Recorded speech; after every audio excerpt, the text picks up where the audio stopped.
Kemana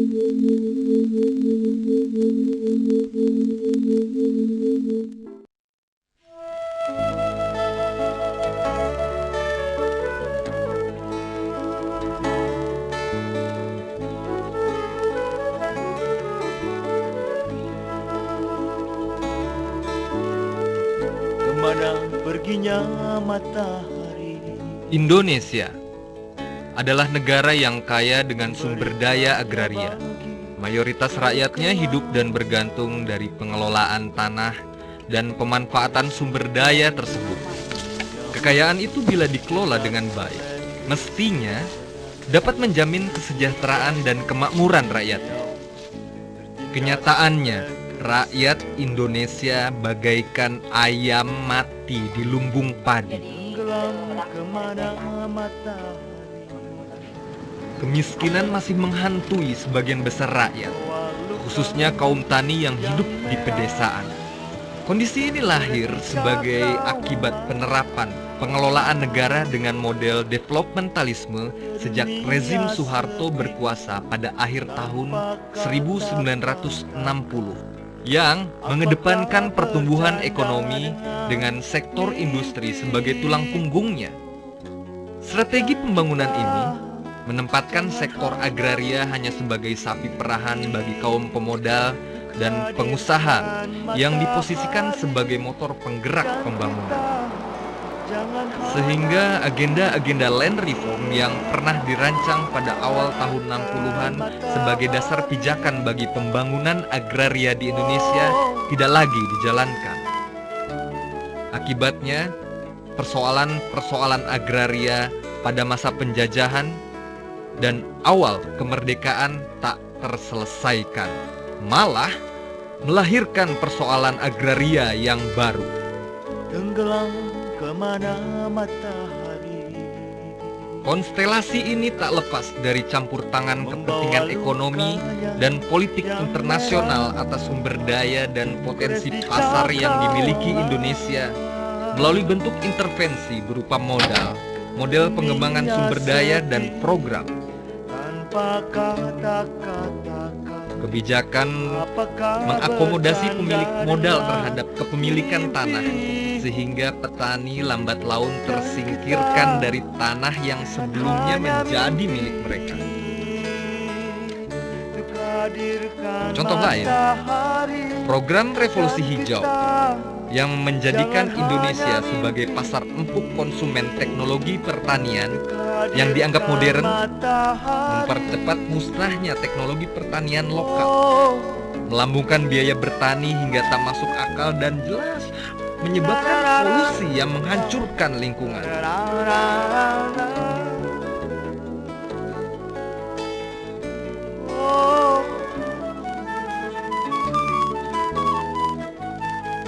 Ketidakjelasan arah pembangunan di sektor agraria membuat kebijakan di sektor ini menjadi tidak mampu melindungi kepentingan rakyat, tumpang tindih, dan berpeluang untuk menjadi penyalahgunaan kekuasaan. Kesenjangan akses dan aset atas sumber daya agraria melahirkan ketimpangan penguasaan tanah. Bahkan banyaknya petani tak bertanah di Indonesia. Penyalahgunaan kekuasaan tampak dari modus-modus pengambil alihan tanah rakyat secara paksa. Kondisi ini berhimpitan dengan praktek politik otoritarian yang sekaligus hegemonik dan represif. Sebagai wujud ekses lain dari pengelolaan negara dengan model developmentalisme yang dijalankan oleh Soeharto. Atas nama stabilitas, pendekatan keamanan membentuk situasi yang membelenggu hak sipil dan politik berupa pembatasan pembebasan berorganisasi dan menyatakan pendapat.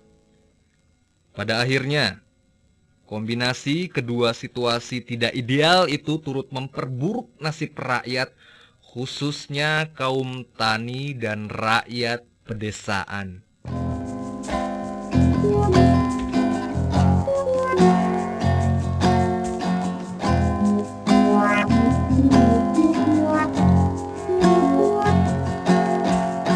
Kemiskinan dan terampasnya hak politik rakyat bukannya tidak memunculkan perlawanan.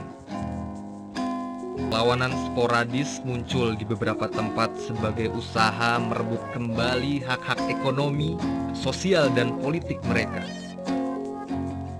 Perlawanan rakyat ini tentu saja mengancam kepentingan penguasa dan pengusaha. Berbagai upaya represi dalam bentuk teror, tindak kekerasan, penangkapan, penahanan, stigmatisasi, dan lainnya kemudian diambil dengan meminjam tangan aparat birokrasi dan keamanan. Upaya rakyat ini mengalami jatuh bangun, namun tidak pernah sungguh-sungguh padam. Berbagai kelompok organisasi rakyat, organisasi massa, lembaga swadaya masyarakat berupaya menggalang kekuatan untuk merebut kembali hak rakyat. Di sektor agraria, sejak akhir tahun 80-an, keberanian rakyat untuk merebut hak mereka semakin meluas. Reclaiming atas tanah rakyat yang sebelumnya dikuasai penguasa dan pengusaha maupun okupasi atas tanah-tanah yang terlantar dan tidak jelas penguasaannya dilakukan di mana-mana.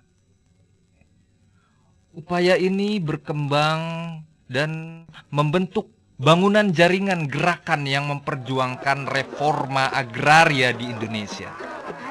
Jaringan ini kemudian mendorong terbentuknya organisasi atau serikat-serikat tani maupun jaringan supporting sistem gerakan di mana LSM banyak memainkan perannya.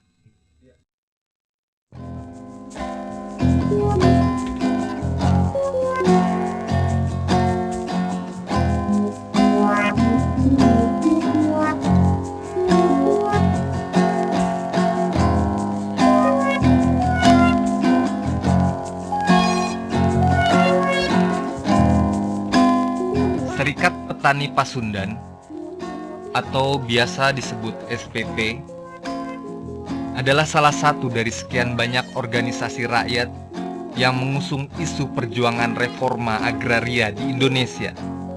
Didirikan di Garut, Jawa Barat pada tanggal 24 Januari tahun 2000. SPP beranggotakan tidak kurang dari 50 kelompok rakyat yang terlibat konflik agraria di 3 kabupaten, yaitu Garut, Tasikmalaya, dan Ciamis. Meskipun demikian, keberadaan SPP tidak dapat dilepaskan dari sejarah dan dinamika gerakan agraria di masa-masa sebelumnya. Meskipun basis utama keanggotaan SPP adalah rakyat yang terlibat konflik, dengan isu sentralnya adalah memperjuangkan dilaksanakannya reforma agraria di Indonesia. Kelahiran SPP, seperti juga berbagai gerakan pro-demokrasi lainnya, juga merupakan reaksi dari sistem politik otoritarian yang diterapkan oleh penguasa.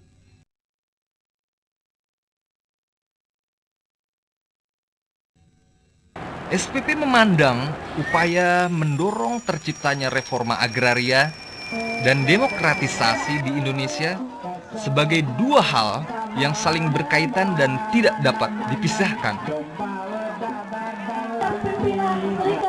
Hal yang ingin dibangun SPP adalah suatu tatanan kehidupan sosial, ekonomi, dan politik yang dilandasi prinsip dan nilai kemanusiaan, keadilan, dan ketuhanan.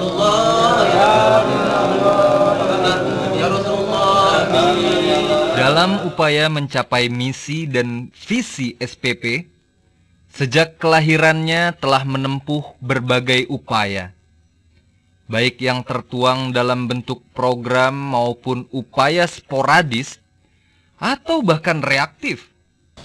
Namun secara garis besar, berbagai upaya tersebut dapat dikelompokkan. Pertama, penguatan organisasi. Upaya pendampingan dan pengorganisasian.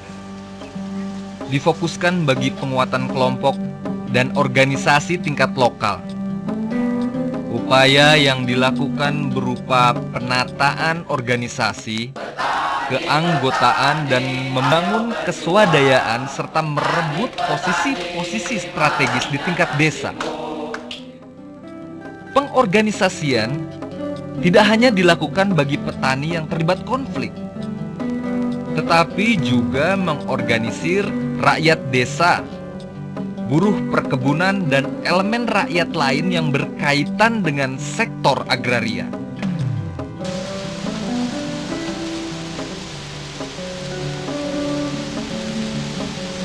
SPP berharap dapat memenuhi sendiri sebagian besar kebutuhan organisasi dan gerakannya. Untuk itu telah dirintis upaya penggalangan dana dari dan oleh anggota sendiri melalui iuran dan usaha ekonomi kelompok. Upaya menjalankan organisasi dan membangun gerakan reforma agraria tentu saja tidak dapat dilakukan sendirian. Kedua, pengembangan kapasitas. Pendidikan dipandang sebagai dasar bagi kemajuan gerakan dan organisasi. Upaya penyadaran, pembangunan sikap, peneguhan keyakinan, pengetahuan politik dan keagrariaan, serta keterampilan organisasi menjadi menu utama dalam proses pendidikan anggota SPP. Bentuk pendidikan ini dilakukan melalui berbagai kegiatan pertemuan, rapat, pengajian, diskusi, pelatihan, dan juga studi banding, bahkan demonstrasi.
Saat ini SPP sedang membangun Institut Reforma Agraria di Garut yang diharapkan dapat menjadi pusat pendidikan anggota dan kader-kader organisasi gerakan tani, baik dari SPP sendiri maupun dari berbagai organisasi yang mempunyai visi dan misi yang sama dengan SPP.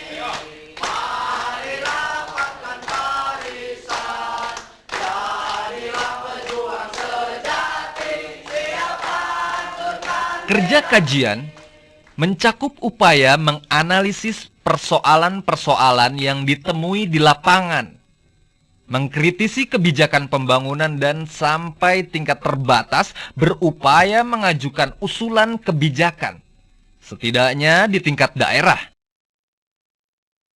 Ketiga, merubah kebijakan. Kampanye menjadi bagian penting dalam kerja advokasi SPP. Tidak hanya untuk menegaskan keberadaan organisasi dan muatan perjuangan, tetapi diharapkan juga dapat menjadi pendorong bagi upaya membangun gerakan di tempat lain. Demonstrasi merupakan pola perjuangan yang relatif paling sering digunakan karena dianggap yang paling banyak manfaatnya sebagai proses pendidikan rakyat. Melalui demonstrasi diharapkan dapat turut mendukung upaya membangun solidaritas, militansi, dan kepemimpinan rakyat. Pola ini juga dianggap efektif untuk mendukung upaya dialog, lobby, dan negosiasi dengan pihak penguasa. Sampai hari ini kampung saya belum disentuh mobil. Upaya mempengaruhi kebijakan ini dilakukan di semua level. Di tingkat nasional, SPP turut aktif mendorong keluarnya TAP MPR nomor 9 tahun 2001 tentang pembaruan agraria dan pengelolaan sumber daya alam.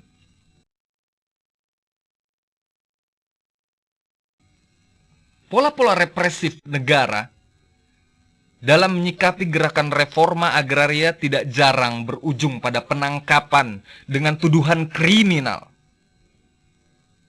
Untuk itu, SPP juga berusaha melakukan pembelaan terhadap petani yang diadili.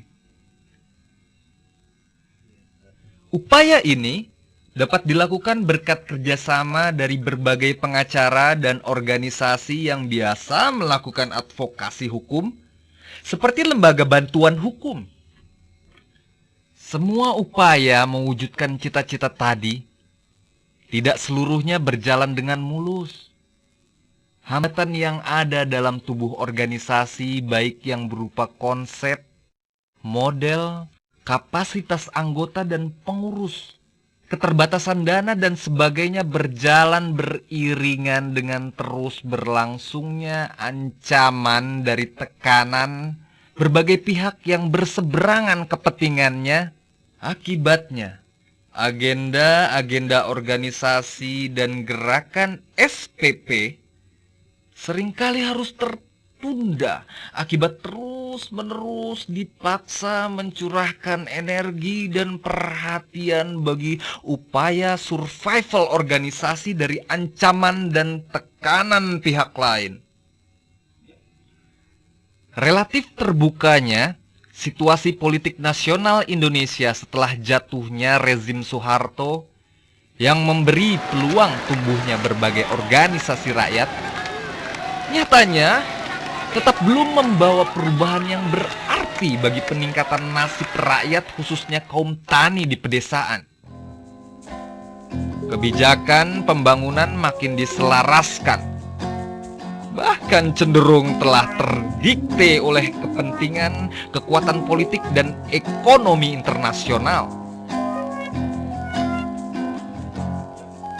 Kebijakan otonomi daerah telah menjadi peluang sekaligus ancaman bagi upaya reforma agraria karena ketidakjelasan penanganan dan pertanggungjawaban atas persoalan dan konflik agraria yang terus berlanjut dan cenderung makin bertambah kuantitas dan kualitasnya.